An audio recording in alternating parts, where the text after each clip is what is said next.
guys, my name is Mark and today I will review the HSK by G-Wolves. Let's go!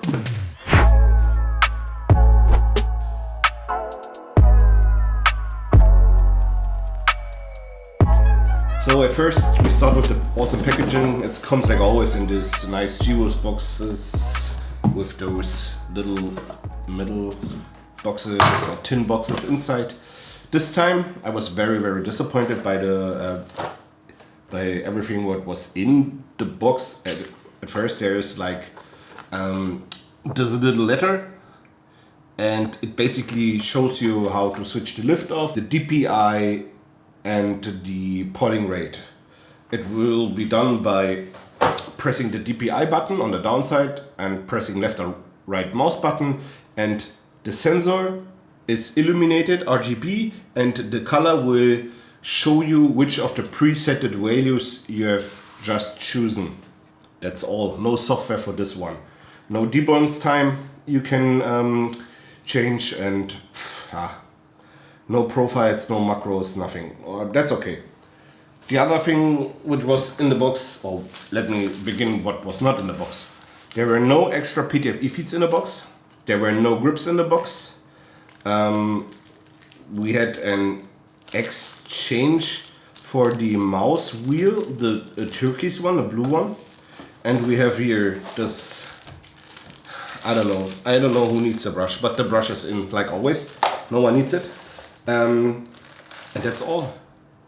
The most important things are missing: the grip and an extra piece of PTFE feeds. I don't need the extra stitch. I don't care, but I need those feeds. Also, they sent you the ring for changing it here on the mouse wheel. It's okay to send it, but to open the mouse, you have to tear off the PTFE feeds, and after you've teared them off, you will definitely stick them not again on the mouse. So you have to buy another set from G-Wolves or for someone else, whoever will release blades for this one, to get new one on this after you changed the rubber on the mouse wheel. And I have no idea why you should do this. Makes no sense to me. Also, I think turquoise is not matching to everything else which is black. Also, there's no detachable cable this time, and yeah, I don't know. For this, that there you don't have a detachable one, I think G-Wolves really needs to update their paracord or whatever they call it, because when I compare it to other brands have evolved a lot with their paracords or with the cables in general. It feels like G-Wolf did not, to be honest. Then the next big problem here is not the missing of the side buttons. I don't care about side buttons. I don't have anything on side buttons anymore since I played the Sound Finish. I have the rest on my keyboard, which is a mini keyboard, and it's still working. It's basically for me the geometry, so how the mouse is designed, the glides, and how it behaves in game because of these two factors. One thing is, you have a very high hump. If you compare the hump to the MZ1, the hump of the G-Wolves, which is basically smaller than 1/3, so it's only 2/3 or maybe a little bit less than 2/3 of the MZ1. It's just too high. It's 1 millimeter or 1.5 millimeter higher than the MZ1 in total, and then the angle from the clicks is too big. Like when you have your fingers on it or you touch it, it basically, when you use a stretch fingertip grip and you want to do this, the problem is, okay, it clicks also here, that's good, but the problem is that you have like zero feeling for this because the hump is just too high. It's like you're doing this. I have no idea. Never played this way. That's everything but not relaxed playing it. And then there's a problem with the mouse wheel. The mouse wheel is very in front of this, so it's at one of the deepest points of the mouse where you should reach it and where you should click it. Because You can hear the click. It's a very hard click. You need a lot of pressure to engage it. And then the mouse wheel is also very, very stiff. It's hard to scroll it. So for me, this mouse wheel is one of the worst mouse wheel I've ever had from G-Wolves. Not gonna lie. It's really not enjoyable. The clicks in general feeling nice, very smooth, very tactile, feeling fast. I just played a lot of Apex with it. But one thing I realized is that because of the nearly square type body, close to square type, and to the huge size of the glide, you have a problem like you would you expire on cars. So if the car is as long as it is wide, for example, the tires getting unstable. Because the problem is the missing length in the direction of movement will give you instability around the middle point of the car. That's basically the same effect on this mouse. Cause I have no idea if ever someone was designing this mouse have ever got a degree in something which has to do with something mechanical. Because if you have a mechanical base, like even if you only, I mean, everybody knows it. If you have a bicycle with a long distance between both wheels, or if you run one wheel and you sit directly on it, a one wheel can directly turns around the corner. A bicycle with two wheels can't do this. Why? Because it's just physics. You can't turn something around the angle fast if longer it is. So it's like here. This is compared to the MZ1, which has like in total less percentage of glide in total. If you see how big the glides here are and how small them are here, that's why this mouse has a very, very smooth feeling on an horizontal movement. But this mouse always jitters. If you track something, or if you try to flick something, you have like a small jitter all the time in it. It feels like it's doing this, like on the point around its sensor middle point, like it's doing this the whole time.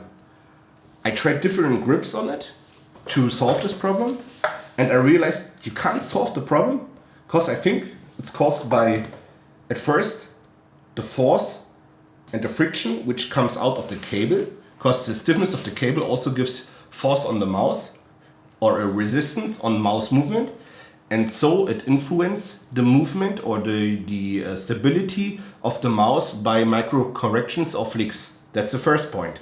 Also, the mouse only weighs with cable 37 grams, which is basically very, very good. But when the mouse cable is as stiff as this one, the stiffness, as I said, and the resistance will give you force on the 4 point of the mouse. That's the resistance you have to work against while aiming. And when the stiffness and the resistance works against you while aiming, you get insecure. That's okay. But still, the size of the glides and the positioning makes it even worse, because the glide or the glide in total is just too big. It needs, in my opinion, it needs to be smaller and even more on the edges. Just for a small comparison, if you watch it on the Zaunkönig, you see that it looks like the Zaunkönig is longer, but it isn't. It's nearly the same size. When you just put them together, they just look like just equal. Okay, the Zaunkönig is a little bit flatter, and it's not going down so fast on the clicks in front. Also, the mouse wheel is bigger. That's why it's more enjoyable. But that's what I thought when I first watched the reviews. Like I think 1 year ago of the red version, the red review version. I think a lot of you guys know this. Where some people reviewed or tested this one for G-Wolves, the red one, with the small PTFE dots around here. I thought they redesigned it because everyone said that the hump is too big, but they did nothing. The hump is still fucking big, and for me it was not enjoyable. Yes, I played the Zaunkönig a lot. No, I don't want to compare to the Zaunkönig. The reason is Zaunkönig cost nearly 4 times of this one. That's okay. But if I do a product which is mainly for enthusiasts, for fingertip grippers, for people who are very into their aim, cause that's basically one of the reasons why they play fingertip grip. Why I don't make an enthusiast product? Why I don't try to ask these enthusiasts what they want, what they need? I already saw first impressions on Twitter where people who are really good in FPS games already said the same things. It needs to be higher in the front, the click needs to be more up in the front, the hump is too big, it needs to get lower. I totally agree. The sensor ring is nice, but skates in general here are not very good chosen, to be honest. Needs to be smaller or different. I have no clue what they've done here. Also, if you look at from here, it looks like it gets more white in the front, and it feels weird for me, because when I touch it and I want to just grip it, it goes like against the force I want to grip it, or the way my finger want to lay on the plastic. It's feeling like the mouse is going against my natural behavior, and that's why I also feel it's pretty weird. Even after 3 hours gaming, it was like, I don't know, I said, there will never be a total secureness with this mouse. It will never happen to me. Maybe some of you guys out there will really enjoy the mouse. I will not say that this is a trash mouse, but I was very disappointed, because I was super hyped for this one, because I'm a fingertip gamer. I love G-Wolves as much as everyone knows who is watching this channel, and I'm really into G-Wolves product, but this one was very disappointing for me. So basically that's all I have to say to this one. I played it on my Tor pad, on the fast pad, and I played it on the EBA pad for control to try if it acts different on a control pad, but it did not. So I have no idea. Maybe I already have the false imagination of how a mouse needs to be, or maybe I already looking forward to something which people like G-Wolves or Logitech or somewhere else are not able to produce right now, or I have no clue. I have so many mouse here, they're all new, and only a few are good. The MZ1 is good. It's not my grip, so it's not really fitting my grip, but it's in my opinion very good mouse. I was like, if your grip fits this, the mouse is nuts. I played the Uchochi, I had it in hand, nuts.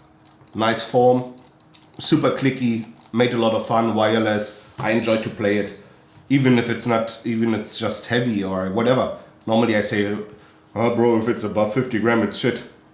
But he was totally okay. It was over 60 gram, and I really enjoyed it because the form made a lot of fun, and it was had like a connection to play it. But on this one, there was nothing like this. I just put it on. I said, clicks are nice. If the game behavior is even a little close to how the clicks feels, you can click them everywhere, and they're very clicky, very nice feeling, very tactile. If only the game feeling would be a little bit closer to this, I would enjoy it way more, but there's no way I will enjoy the mouse. So I will not play it, but I hope this review gives you another view on this mouse. I know you can't buy the mouse right now, because it was only available on X-ray pads, and I think they only had 100 pieces or something like that. I got one, I reviewed this one for you, and I would tell you now, if you're not super hyped for this mouse, or you already know this will be your main mouse because you like the form so much, maybe seek something else, guys. As I said, I enjoyed the Hati S way more than this one. Even it's heavier, but the form of the Hati S was more playable for me than this one. So guys, if you have any questions or something like that, just put it down in the comments below. I will answer it as soon as possible. And I thank you all for watching until this point, and hope to see you soon on some new videos. Thank you guys, goodbye.